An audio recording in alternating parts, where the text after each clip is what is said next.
සවින් කියලා නාමයක් ලියලා දෙනවා 1500 මල්ලියා පුදනවා රාලහාමි මාමත් නොයි පැන පැන දුවා මොනව කරන්නද මාඹේ පෙරදිලා යනවා මොනව කරන්නද මාඹේ පැනලා දුවනවා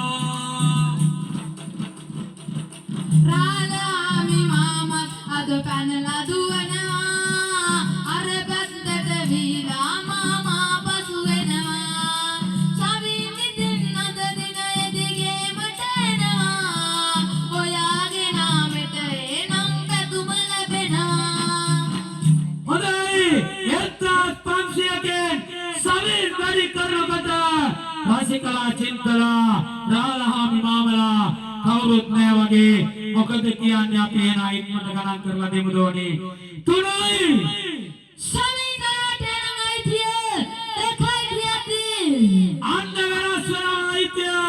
වෙනස් වෙනවා මගේ දෙයියෝ අයිතිය වෙනස් වෙනවා අන්න කප් කේක් එකේ අයිතිය දැන් වෙනස් වෙනවා ආකොල්ල සෙට් එක රුපියල් 1600කින් වන්ස වැඩි කරලා සවින්ට දුවන්න වැඩක් සෙට් කරා කරපු පවක් තිබුණාද සුදු මල්ලියේ ඕමාගේ සවින් මොකද කරපු පාපේ දෙවිදියට වෙන්න ආනේ ඉස්සරකම් රජ වැඩකම් කොල්ලෝ ටික නැදින් තියා මල්ලියාට අයිතියද නැති කර